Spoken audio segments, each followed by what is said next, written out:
Okey, kembali di Borak Sini bersama dengan saya Hani dan juga Nana. Tadi kita dah adalah cakap sikit tentang sambutan Hari Orang Kurang Upaya ataupun OKU yang bakal berlangsung di Putrajaya 3 Disember nanti, Rabu minggu depan. InsyaAllah. Dan hari ini untuk bercerita lebih mengenai dengan sambutan ini, berada di studio bersama kita yang berbahagia Datuk Cik Murad Sayang Ramjan, Ketua Pengarah Kebajikan Masyarakat. Selamat datang, Tok. Terima kasih Borak Sini. Sama-sama Datuk Cik Murad. Okey, kita cerita sikit tentang ialah sambutan OKU tahun ini. Dia ada tema dia. Tema dia adalah Masyarakat Inklusif OKU, Kunci Kemajuan Sosial.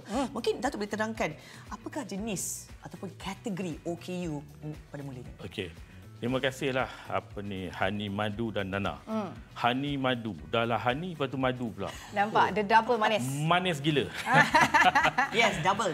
Yes. Okey, jadi bila kita bercerita tentang kategori OKU ni, kita tahu ada 7 kategori lah. Okey, 7. Yang pertama kita boleh kata pendengaran, penglihatan, fizikal, pertuturan, mental, pembelajaran dan sebagainya. Dan kemudian ada yang pula dia lebih daripada satu. Okey, sebagai contoh macam tadi kita kata OKU pembelajaran. Dia ada lagi kategori, subkategori lagi. Kita ada autism, kita ada ADHD, kita ada pembelajaran dan sebagainya. Inilah antara orang kata apa kategori OKU yang ada dalam kita pada Okey. 7 kategori campur yang kategori pembelajaran tu sekali. Pembelajaran, sindrom, Down syndrome, autism dan sebagainya lah. Itu semua ada jenis-jenisnya lah kan. Dan JKM juga ada membangunkan sistem SMOKU, SMOKU, iaitu Sistem Maklumat Orang Kurang Upaya. Dan boleh tak terangkan apakah itu SMOKU tu? Maksud semua orang kena... Sistem Maklumat Orang Kurang Upaya ni, kita bangunkan satu sistem yang mana kita nak supaya, kalau boleh kita nak supaya setiap orang kata apa, ada orang-orang OKU itu, keluarganya, masyarakat di luar sana, mendaftar orang-orang OKU ini dalam sistem kita. Kita nak sebab kita tahu, sebab kita melalui sistem ini, kita mendapat maklumat yang tepat. Berapa ramai yang penglihatan, penglihatan, berapa ramai pendengaran, fizikal, pembelajaran, pertuturan dan sebagainya. Jadi dengan cara itu kita dapat melaksanakan polisi-polisi yang bersesuaian. Tanpa kita dapat data-data yang tepat ini, mungkinlah kita bimbang nanti ada mungkin yang tercicir daripada program-program dijalankan oleh kerajaan. Tapi alhamdulillah setakat ni kita ada lebih kurang 803,000. Yang hampir 2.3% dah daripada penduduk negara kita yang telah pun mendaftar sebagai OKU ini. 803,000. 803,000. Tapi kita percaya di luar sana masih ramai lagi yang belum lagi mendaftar untuk mendapatkan kad OKU dan sebagainya. Kerana kadang-kadang ni berbagai-bagai pandangan ataupun persepsi mereka. Sebab ada yang kata kalau daftar anak sebagai OKU nanti susah dapat kerja. Kemudian mungkin dia rasa macam, kadang-kadang ada juga yang rasa keluarga ataupun parent yang denial syndrome. Tak nak mengakui bahawa. Tapi sebenarnya kalau kita boleh lihat, banyak sebenarnya orang kata kelebihan sekiranya mereka ingin mendaftar untuk kad OKU dan sebagainya, daftar OKU ni. Sebab antaranya mudah kita tengok, kita mungkin ada bantuan-bantuan yang kita boleh beri. Kemudian dari segi pendidikannya, kemudian pelepasan cukainya, kemudian dari segi orang kata pengangkutan awam. Jadi banyak kelebihan-kelebihan sebenarnya yang kita minta, kita menyeru orang ramai supaya mendaftar untuk sistem OKU ini. Datuk dah cakap dah beberapa faedah kan? Mungkin ada lagi yang Datuk tak mention ke dalam faedah bila daftar kad OKU ni? Kalau stiker OKU ke Datuk? Ya, ada stiker ke. Selalu kita tengoklah dekat satu yang kelebihan selalu kita tengok ni kalau shopping complex. Kita pusing nak cari. Parking ada kosong. Ada kosong. Tengok. Tak boleh. Jadi itulah antaranya. Tapi kemudian kita lihat dekat kereta tu kita ada stiker Jadi itu untuk supaya masyarakat di luar sana prihatinlah apabila di depan sana OKU, mereka orang kata menyantunilah kita OKU dengan baik. Bila kita bercakap tentang konsep masyarakat inklusif OKU, kunci kemajuan sosial berkaitan dengan sokongan terhadap komuniti autism. Hari ini kalau kita lihat juga, saya mungkin masyarakat di luar sana yang tidak mempunyai anak OKU sebagai autism mungkin tidak tahu. Saya sendiri secara peribadi melihat bahawa kita perlu memberikan sokongan kepada anak-anak dan juga keluarga dia. Sebab saya agak terkejutlah sewaktu saya mula sebagai KP. Saya baru setahun sebulan dekat sini ya. Untuk menghantar anak-anak pergi ke pusat-pusat terapi ni, yuran yang dikenakan paling murah pun dalam 1,400 sebulan. Ya. Kemudian kalau kita hantar anak itu sekat hari dah RM700. Ya. Bayangkan kadang-kadang ada mak ayah yang hantar anak biasalah, yang anak-anak biasa ni semua. RM500-600 taska tadika pun merasa berat. Apatah lagi dengan anak-anak istimewa ini yang RM1,400. Ya. Kan?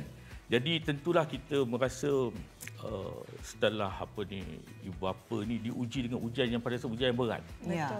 Nak menjaga anak OKU ni, anak autism bukan mudah Ya, betul. Dia punya tantrumnya, dia punya meltdown. perkara-perkara yang perlu diuruskan. Sebab itu kita nak supaya melalui di bawah Kementerian Pembangunan Wanita Keluarga dan Masyarakat melalui JKM ni, kita sekarang ni sedang melaksanakan satu pilot project di mana kita nak bangunkan pusat autism kita sendiri. Wow. Okay. Di mana kita nak supaya kepakaran-kepakaran yang ada di luar.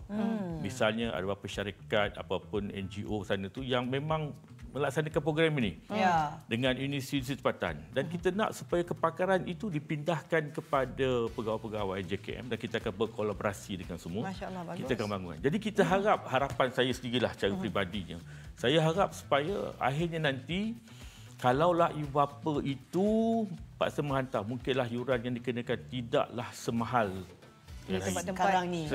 Tapi kita tidak boleh juga menyalahkan mereka yang mengenakan yuran tersebut sebab kita kena perlukan bukan mudah kepakaran kesabarannya, kepakarannya, peralatannya. Kadang-kadang tu kalau kita ada bilik dipanggil bilik sensorinya.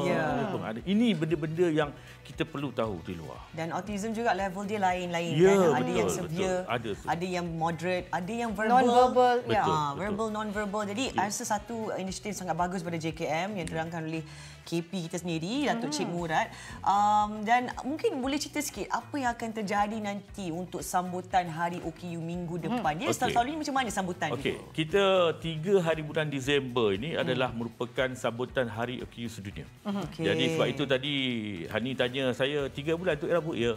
Kita buat hari Rabu. Dia memang setiap tahun 3 Disember lah. Kalau boleh kadang-kadang kalau kita buat satu Ahad tapi kita nak mengambil sempena itu kita akan buat kita akan mula dengan kita ada fun walk kemudian fun wheel dan saya sebenarnya beberapa program yang telah saya hadiri kita akan melihat bagaimana ibu ayah yang mempunyai anak-anak yang OKU ini mereka sangat-sangat bersemangat untuk menghadiri aktiviti itu ini macam fun walk, fun wheel apa semua ni mereka akan menghias dia punya wheelchairnya, strollernya mereka orang kata berbesar hati dan redha dengan anak tu dan nak supaya anak-anak itu merasai kegembiraan. Bagaimana orang lain? Masya Allah, hebat. Hebat. Inilah satu saya rasa yang perkara yang perlu kita raikan dan kita santuni mereka daripada hari OKU itu, sambutan hari OKU.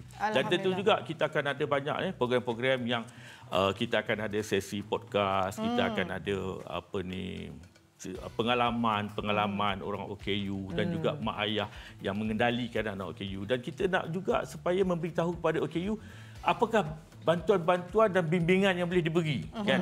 Kemudian kita akan ada berkaitan dengan TVET misalnya. Apakah kemahiran-kemahiran yang mereka boleh masuk yang untuk sekurang-kurangnya mereka ini boleh berdikari ataupun mencari semua pendapatan. Ini banyak perkara-perkara yang kita buat dan juga tentu sekali kita nak bagi anugerah-anugerah untuk hari OKU nanti. Ya, saya rasa sangat penting untuk kita memberitahu mereka-mereka ni yang kita bukan saja ada pertolongan bantuan tetapi juga mereka adalah part of the community yang kita harus raikan. Betul. Dan beri juga peluang sama rata sebenarnya. Itulah. Terima kasih Datuk KP kerana menerangkan kita kalau ada banyak masa banyak lagi kita nak sembang ni kan. Sekejap saja kan masa je kan. Dia ada sedikitlah secara ringkas tu sambutan ucapan untuk sambutan Hari OKU. Jadi saya harap sangat di luar sana saya berharap sebagai ramai yang akan menghadiri kita punya sambutan Hari OKU itu bermula dari pagi sampai malam.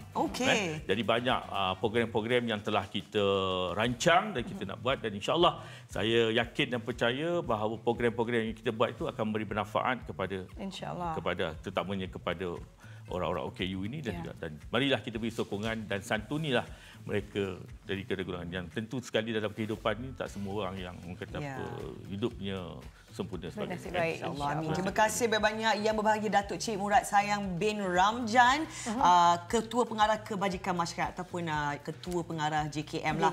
Kita akan berehat seketika. Selepas ini topik kita lelaki yang burn out menyusul pula dalam Borak Sini. Jangan ambil mudah. WhatsApp tau.